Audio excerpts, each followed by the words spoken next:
Howdy folks, welcome to episode 2 of Probably Not So Good Eats, where I share some experimental recipes with all of you. Alright,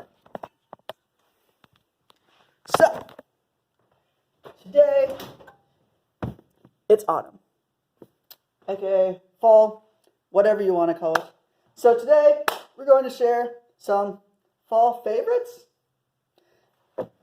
They may become fall favorites after today. Before today, I have no idea how this is going to turn out, but thank you for coming along on the ride. Alright, so again, the first thing we need is some great music. So I'll go ahead and leave you there. So this past week, Eddie Van Halen died. So in memory of that, we're going to be listening to the best of Van Halen during this show. Yes, that means that I'll probably get a ding for copyright, so I won't be able to make any money off this YouTube video, but I was never really expecting to make any money off this YouTube video anyway, so whatever. Alright. Cue the music. Cue the music.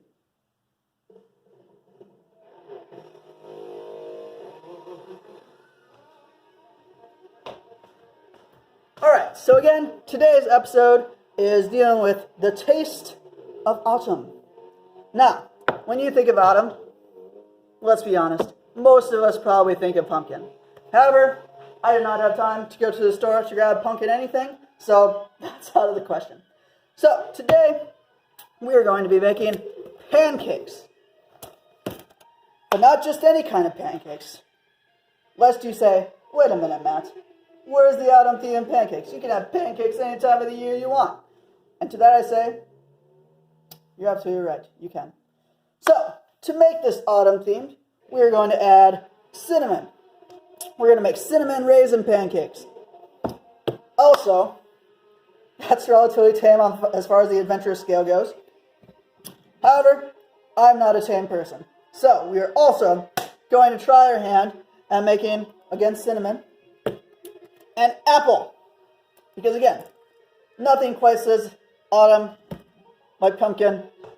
And the second fruit that most people think of is apples. So, with no further ado, let's go ahead and get started again. Alright, so again, for the ingredients, we're going to be using Hy-Vee whole wheat pancake and waffle mix. Because I like shopping local and supporting my local Hy-Vee. What can I say? There's a helpful smile in every aisle. Is that Hy-Vee's thing? Whatever. Alright. So, we're going to be using this as kind of the base. And then we will go ahead and add our extras as the time goes on. Alright. So, we're just going to use the directions on the side of the box. Because, in case you haven't figured out, I can't really cook. So, I'm just going to follow the directions that they give me and hope that it turns out alright. Alright, so this says to make 10 to 12 pancakes, but that's the smallest number they have. So, they're either going to be really big pancakes, or there's going to be a lot of them, and I'm going to be sick of pancakes by the time this is done. But yeah, so we're going to add 1 cup of mix. So I have my measuring cup here. It's also going to be my mixing bowl. So, alright, we're going to add 1 cup of mix. Is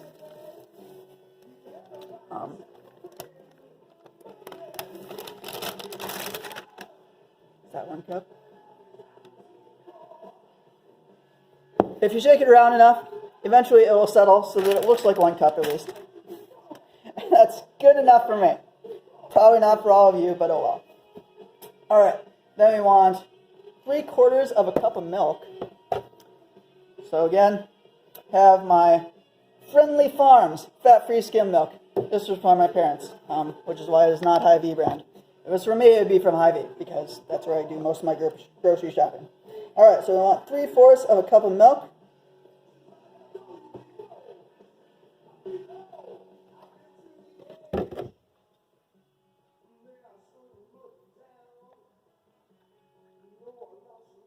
Is that right?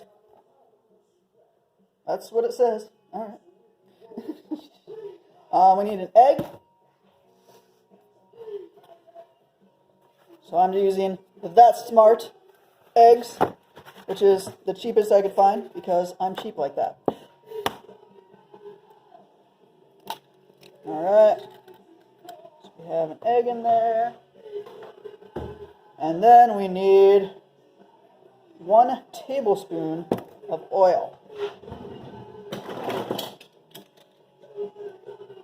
That's a teaspoon, half tablespoon, 1 tablespoon. So yeah, so this is just the Smart Simple vegetable oil. You can probably use whatever oil you'd like. Canola oil, vegetable oil, olive oil, whatever other oil you can find, honestly. So you need 1 tablespoon of that. Alright.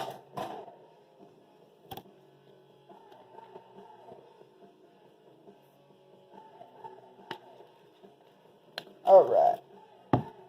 So I'm going to go to put these back in my fridge so that they don't go bad. If that would not be good. Alright.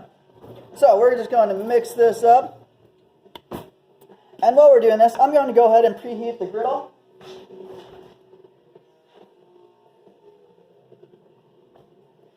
Does it tell me how much to preheat the griddle for? It's good. 375. Alright. We're going to go ahead and preheat this griddle to 375 degrees. While I mix this up a bit. Oh boy.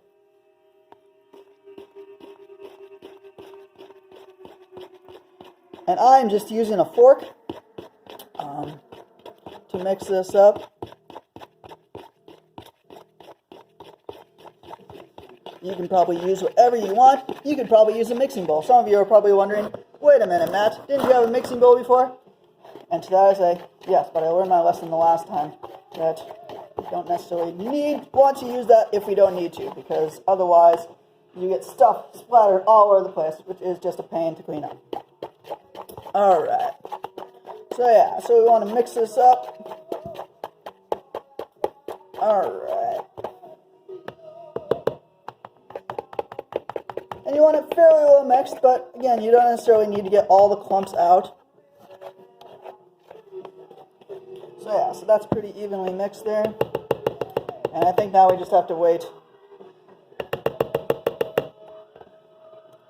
for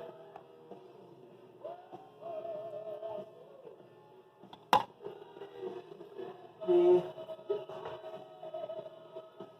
skillet to warm up. While we're doing that, I'm going to go ahead and add my cinnamon in here. So just a little bit of cinnamon there.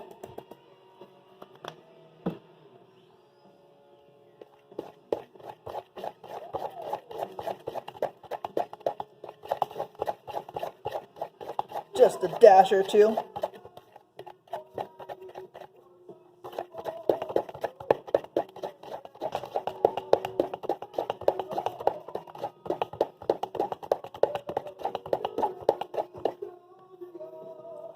Smells good. Again, smell is not necessarily any reflection on taste, but hey, it's a step in the right direction. Alright. How are we coming on the skillet over here?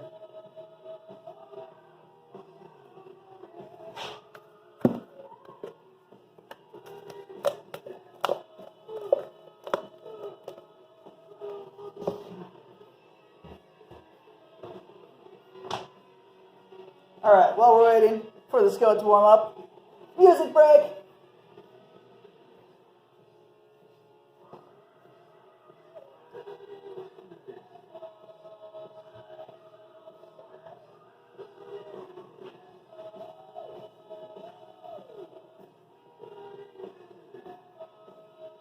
Sign me up for the International Air Guitar Competition. Can you sign up for that? Alright, while we're doing that, I'm going to go ahead and put some of this stuff away. The more cleanup I do now, the less cleanup I have to do later.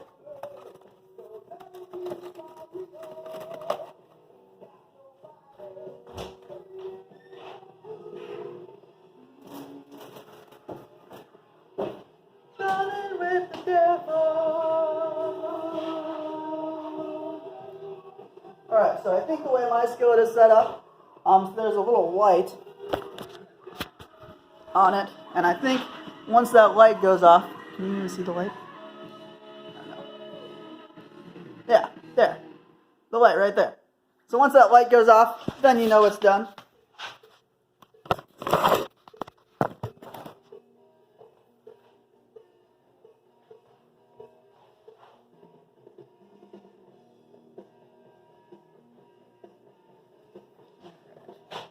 Got a pancake flipper there.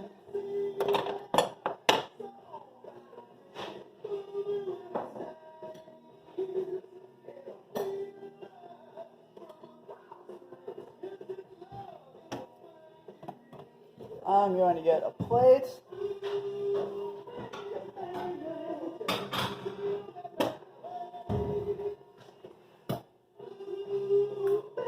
Baby, baby.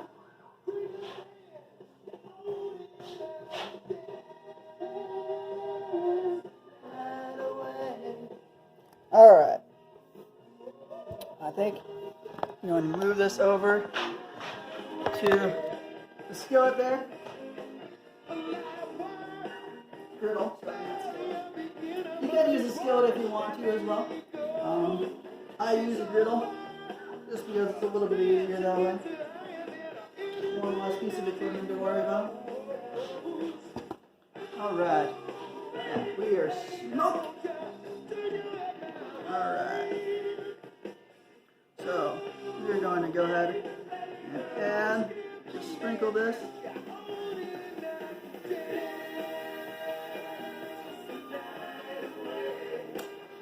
One of the most satisfying sounds in the world, in my humble opinion.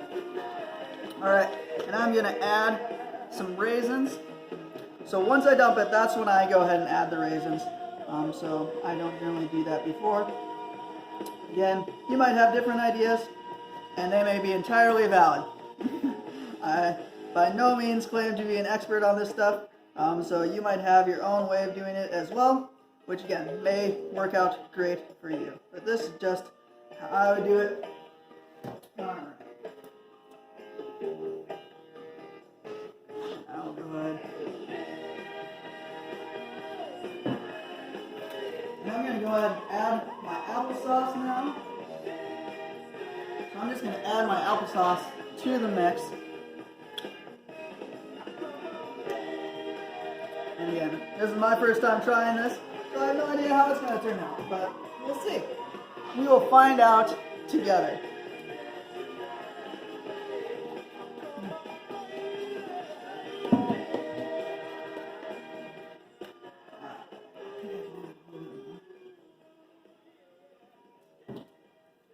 That way you really get the applesauce taste in there. Alright. And then we're just waiting for these pancakes to cook there.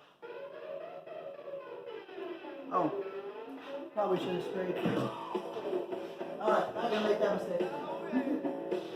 That's going to be a nightmare when that comes time to pay the piper there. Alright, so I'm going to go ahead and spray. Just use some no-stick cooking spray there. And hope that the fire alarm doesn't go off.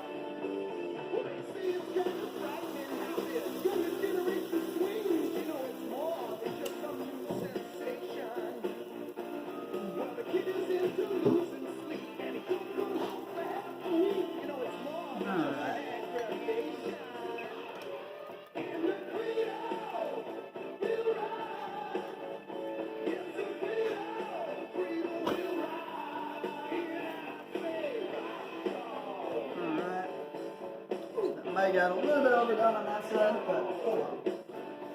There's two sides to every pancake, so got another shot at this.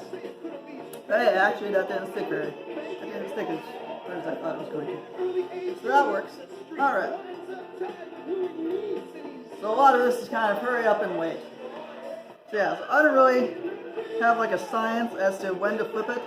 I think once the bubbles stop forming, maybe that's the sign that you flip it. If you know how to tell when to flip pancakes and you're watching this, which, if you know how to cook, you're probably not watching this video. But you can just post that in the comments, and then I can know when I'm supposed to flip pancakes. I'll probably go step in the right direction for me there. Alright.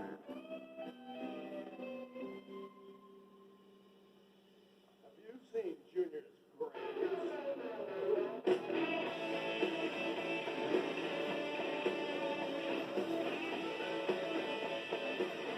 And the applesauce, I noticed, is a little bit more liquid.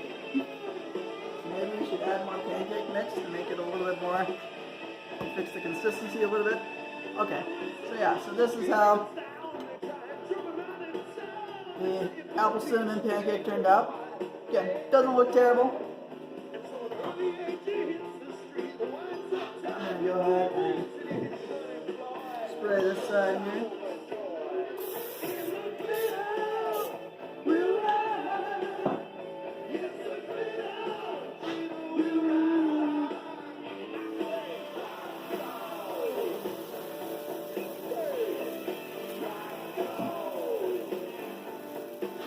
So I might try some apple cinnamon raisin pancakes.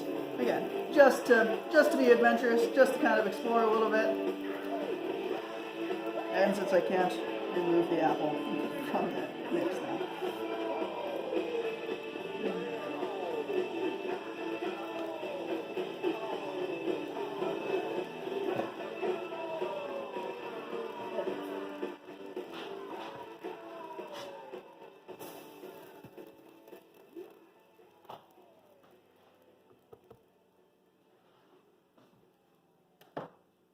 And I still have a lot of pancake mix left, so maybe they weren't kidding when they said 10 to 12.